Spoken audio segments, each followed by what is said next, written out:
I'm Elex Michaelson. This week, the issue is pro-Palestinian demonstrators on college campus, including at USC, where the main commencement is now canceled. In an exclusive interview with us, Republican U.S. Senate candidate Steve Garvey says these activists are terrorists who should be prosecuted. Speaking of prosecuted, the issue is the Trump trials. Testimony in New York begins while the U.S. Supreme Court hears a different case. With us to break it all down from Loyola Law School, Professor Jessica Levinson.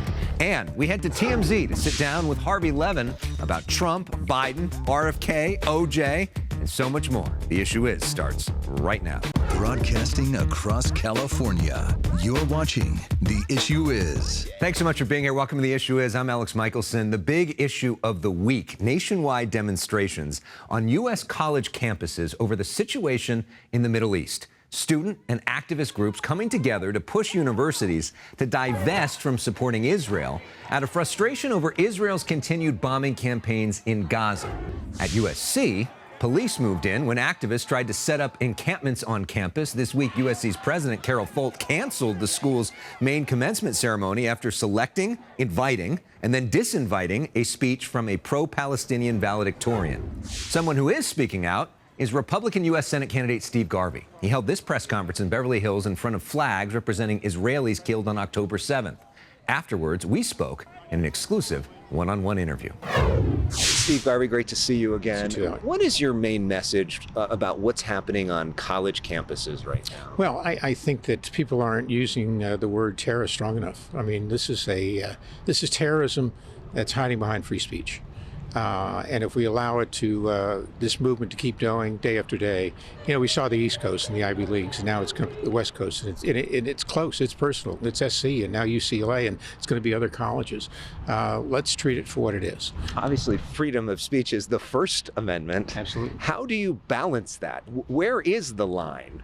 Well, the line is what I was talking about today, you know, the political courage for leaders to step up, like I did today, and say, you can't infringe on individuals and their religious belief. I mean, this country was created on free speech, but responsible free speech. When you put encampments on colleges that force kids not to be able to go to class, and now they have to, Jewish students to leave the campus and to do work online, that's not the mission statement of these great universities, and I challenge the leadership to get back to the fundamentals. I know you've been frustrated by LA County DA George Gascon. I challenge the DA to step up and try these cases of terrorism to the full extent of the law. I challenge my opponent, Adam Schiff, stand up with me for Israel, but against those terrorists, pro-Hamas students and individuals. If you support terrorism, you become a terrorist. So let's step up, voice our opinion about it. But it's Mr. Gascon that you really have to set an example for the city, state, and the country on how you treat these people. I mean, what charges would you like to see Gascon bring forward to the folks that are protesting who say they're exercising their free First Amendment rights? Well, whatever charges that apply, I mean, he'll know what they are. Execute them. It's political courage. You said that you would, as a senator, bring these college presidents to Washington. I imagine you would have an opportunity to question them. What would be your main question that you would ask them if you got them under oath in front of one of your committees? What is your responsibility to the institution and students? Why have you forsaken that responsibility by allowing fear, physical, mental, and spiritual harm to these students? It's unconscionable. And if you can't answer that, just as a lot of presidents of Ivy League schools have, well, then we're going to have to do something about it. The federal aid you're being given is for the protection of the students. Maybe if we take that away, you'll all of a sudden realize what true leadership is. This is the first time we've seen you since you advanced. Congratulations, by the way. Very impressive showing. You helped launch me. Steve Garvey, are you running for U.S. Senate? Well, it's been the worst kept secret, I think. What does the next few months look like? What does this campaign look like from here? Well, it's a full-out sprint over the next 7 months. It sounds like a marathon, but we've come so far. And if you look at the primary election, look at we finished within, I think, 3,000 or 4,000 votes of each other, with 4.5 million votes cast, 300,000 advantage in the temporary seat. I had more votes than all the Republican presidential candidates combined. So all these things tell you and I that the people are listening. They're standing up. They're saying they believe in me. They believe in days like today where they could see the leadership that they knew was there. And lastly, on a fun note, it's the first time I've seen you since the Dodgers have started playing this year. What do you think? Well, the top four guys are hitting, 1,000. The bottom four are hitting 100. But, it's a start. We never can evaluate a team until June. They're bringing up a lot of guys to give them experience. They'll be there in October. The question is if they can get through the first round of the playoffs. Yeah. With us now to offer legal analysis and maybe some baseball analysis, too, is Jessica Levinson, professor at Loyola Law School, on campus right now. Welcome back to The Issue Is. I was the only girl on my Little League team, but I think we're out of my depth on that one. Okay, so we'll leave the baseball stuff to Garvey, but I will ask you about the legal stuff. Garvey calling the protesters terrorists that should be prosecuted. Is there an actual legal case there? Because that word, terrorism, terrorist, is a legal word, too.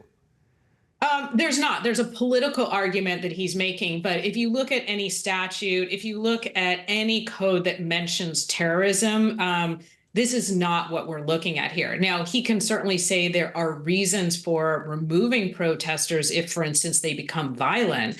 But this does not amount to terrorism in any legal definition. I mean, do protesters have a right to essentially camp out in the middle of campus and create their own tent city? So the answer is it depends a little bit. It depends on the campus. It depends on the circumstances. It depends on what they're doing. I know everybody hates this answer from an attorney where you say, well, it depends on the context and the circumstances. But peaceful protests is a celebrated tradition in our country. All right, so let's talk about another huge legal story this week.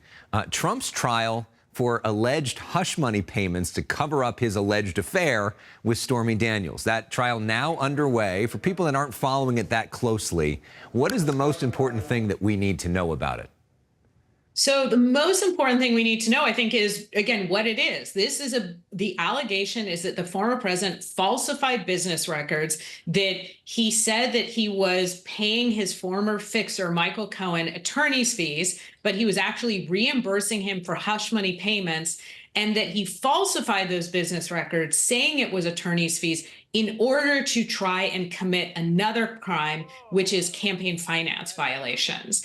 And so the second most important thing, I think, is that the prosecution's case is moving fairly quickly. And the first witness is David Pecker, who led the National Enquirer and the parent company of the National Enquirer.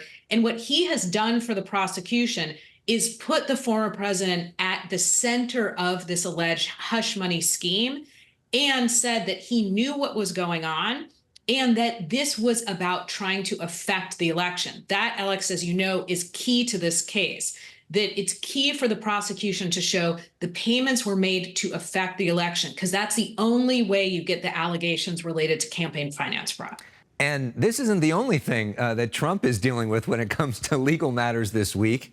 His case was at the Supreme Court of the United States over this issue of presidential immunity. Essentially, can the president do whatever he wants because he's the president? You listen to these arguments. What was your takeaway? Where do you think the justices are leaning? The justices explicitly said, this isn't just about Trump. We're making a decision for every president and every future ex-president. And we're trying to determine what type of protection does the Constitution entitle them to. I would be extremely surprised if the court says there's absolute protection. I would be very surprised if the court says there's no protection. What they're doing is they're kind of dancing in this middle ground. They're going to try and craft some sort of rule that says, when it comes to those official acts, maybe things that only the president can do under the Constitution, there will be some immunity. But when it comes to private acts and maybe other types of official acts, maybe that's where it gets more complicated, and there is, in fact, no immunity because of that principle. No person is above the law. So if they did what you just said, then they would be possible for Trump to be tried for what happened on January 6th from a federal basis. But is that likely? What is the chance we're actually going to see a Trump trial regarding January 6th before the November elections? I think there is not that chance, to be honest, because what we're looking at here is we had oral arguments the last week of April before the court. This is a complicated case. I mean, we could go step by step through what the court is struggling with, but I think it's going to take them a while to write this opinion. Elex, if you want to talk about it again when the opinion comes out, I think it will be the last week of June. At that point, my guess is it goes back to the trial court judge, Judge Chutkan, who's overseeing that federal DC interference trial. She's going to then have to apply the new standard, figure out which of the allegations can be included, which, if any, of the allegations cannot be included where there is immunity. And then if somebody doesn't like her decision, it goes back up to the DC circuit, at which point I just don't see a trial before November. And in that case, essentially Trump wins, even without a trial, because he's run out the clock, depending on, of course, if he wins the election or not. Jessica Levinson, a reminder of why this election is so important in so many different ways. The stakes are so high. And on a personal note, I just want to say, when you started with us on this show 6 years ago, I know you were trying to get more into the TV world, and it has been incredible to see your growth. You're on basically every single TV network every single day, the most famous Zoom background in America. Congratulations on all your success. You're doing such a great job, and we're proud of you. Well, I'm honored. I think this is actually our 6th anniversary of my first appearance, 5th or 6th, but I'm so happy to be asked back. All right, Jessica, thank you so much. And I think there'll be more to talk about in the weeks and months ahead. Up next, Harvey Levin's surprising take on the election and why he says so many in the media are getting it wrong. The only way that I could catch up with him is if he has a stumble. Can you get more Machiavellian? I said, we got to go and have him have a failure.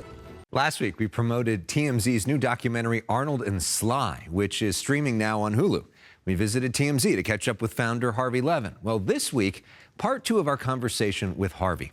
He weighs in on Trump, Biden, being at the Ambassador Hotel the night RFK was shot. But we begin with the death of O.J. Simpson. Talk about a story that shaped your life, right, and was so influential to you, basically something you covered almost every day for like 2 years, right? Right. How do you reflect on O.J.'s legacy? You know, what I think about, look, I mean, it's not an issue of did he do it or not. I know the answer to that. I mean, I covered this case from the day it happened. So it's more about... You're saying yes. Of course he did it. Yeah. Of course. Yeah. You know, and... You know, beyond that, you know, it's not about the trial. To me, it's about the aftermath. That I thought that O.J. Simpson had a scarlet letter on him because of what he had done. And he didn't. I mean, he was an attraction in Las Vegas.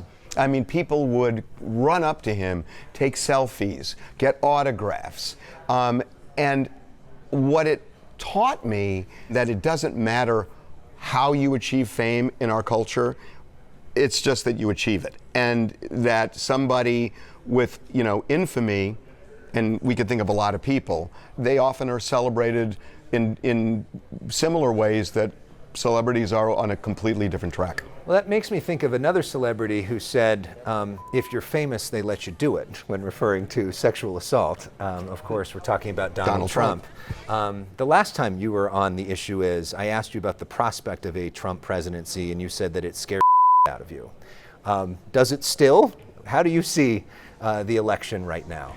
Number one, I think to prognosticate in April is absurd. So many things that could happen. There's no way of knowing. Look, my biggest fear is when he talks about I am your retribution. And that really scares me, that he will act on that.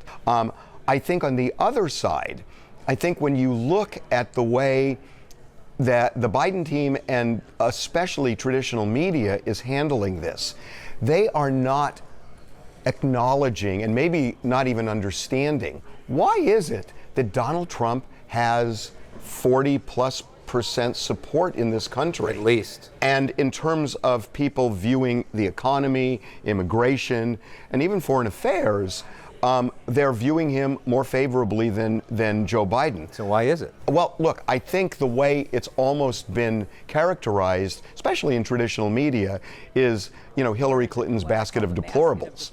And I think it misses the point, and it's also doing Biden no favors. That I think you've got to understand, why is it that he has that kind of support? I think it's complicated. I don't think that everybody is in one basket. And I think to really effectively campaign, you got to understand it. And I'm not hearing a lot of understanding on that side. Does that make sense? It does, and I think as well, there's a really powerful position to be the middle finger to the system. And Huge. Donald Trump right now Huge. is the middle finger to the system, and it's hard to be the face of the system. And it's also, you're encumbered by being an incumbent. Right. And that's just the case with every president. And when we look at what's going on in Israel and Iran and in the United States and with the economy, and it's like they talk about, the economy is great, the economy is great. I mean, yeah, you can look at numbers and say that for sure. But why are people saying it's not? And that's what we're not hearing from the campaign. It doesn't feel like that's being addressed. Yeah. Do you think the trial helps Trump? That's such a complicated thing. I think if he gets convicted, there will be people who will say, we don't want a criminal in the White House. And especially if he's jailed or imprisoned. On the other hand, it's exactly what you said, the middle finger. I think, why Merrick Garland waited this long and why January 6th wasn't tried 2 years ago is beyond me. And to make the first case, the Stormy Daniels case, which is a campaign, look, it's a campaign violation. Yeah. And yeah, it's, you could say it's a low-level felony and all that stuff, but look, it is a campaign violation. And we have seen misdeeds all over the place in politics. If this is the only one that comes up, I think that middle finger you're talking about, for some, is going to surface again, and that helps Trump. Up next, Harvey Levin plays personal issues. Now we're talking about your cultural favorites. This is like a 30-second first thing that comes to mind. Is this going to be hard? To get to know about you. I don't think it's hard. Okay. So you ready? Here we go. Okay. What is your favorite TV show? Right now, Bill Maher. Bill Maher, Real Time with Bill Maher, my favorite TV show too. What is your favorite book? Oh my God, I just read the best book. I don't think I've told you about this. Kara Swisher. Kara Swisher's Burn book. It is one of the best books I've read in years. It's fabulous. And even if you're not like a techie and you're not interested in that, just to hear the stories about her interactions with Bill Gates and Elon Musk and everybody else, but also her life is just so. I loved this book. Favorite band or musical artist? Well, my favorite band, come on, it's the Beatles. Speaking words of wisdom, let it be. It bothers me now that people are saying Taylor Swift is bigger than the Beatles. She isn't. She is the biggest artist alive today, and maybe number 2, but not like the Beatles. I would say Michael Jackson was bigger, but that could be a whole other. Bigger than the Beatles? No, Michael Jackson was bigger than Taylor Swift. I think it's neck and neck. Beatles, close. Yeah, close. I think it's close. neck and neck. What is your favorite way to relax? Lunesta. And I'm not sure that's not true. Yeah. No, I mean, I love reading. I really love reading. And it takes me into a different world. And last question, who is your role model? My hero and my role model was Robert Kennedy. Why is that? I worked on his campaign when I was in high school. I was the head of students for Kennedy here. And I was at the Ambassador that night. The night that he was killed, yeah, you were there. I was there. And there was a compassion about him and a commitment that he didn't need to have. That he was a wealthy, powerful guy in a powerful family, and he was accomplished already. He was Attorney General, he was a senator, he didn't have to run. His brother had been assassinated, he didn't have to take that risk, but he connected with people in a way that I have not seen since. And that was a long, long time ago. That was 1968. And the way he connected with the black community, with just generally, I mean, I remember when he announced Martin Luther King had died to the crowd, and it was so moving and real. He's my hero. What was it like being in the Ambassador that night? Just horrible. It was horrible. It was really hard. It's hard to talk about because it was so thrilling. I remember I was in the elevator with Ethel, two of her kids, and Rosie Greer, who helped subdue Sirhan Sirhan an hour before this happened. And, you know, just to feel the success and the victory and the possibility that he would end up being the nominee, and then all of a sudden, a minute later, to find out he is dying in the kitchen was just shocking. Can't believe that. Well, I just can't thank you enough for all of your kindness towards me and towards our show, and for being a real inspiration and role model for me to take risks and to think about things in a different way. So thank you for that. That means a lot. Harvey Levin, thank you so much. Love you, brother. Alex, thank you so much. Thank you. Really appreciate it. You can stream our full, unedited conversation with Harvey right now at youtube.com/Elex Michaelson. Bill Maher is on the cover of this month's LA Magazine with quite a provocative photo shoot. Next week on The Issue Is, we sit down with Maher for the first time. It is a show we've been trying to make happen for 6 years, and we're so excited to do it next week. Something else we've been waiting for, 14 years for this, finally happened this week. Reggie Bush got his Heisman Trophy back after the Heisman Trust said that college landscape had, quote, changed dramatically since allegations that he received improper benefits back in 2005. USC football legend and my old college classmate showing the trophy to his kids for the first time. We end with that and music from USC featuring Fleetwood Mac, Tusk. See you next week with Bill Maher. Fight on, Reggie. Thanks for watching.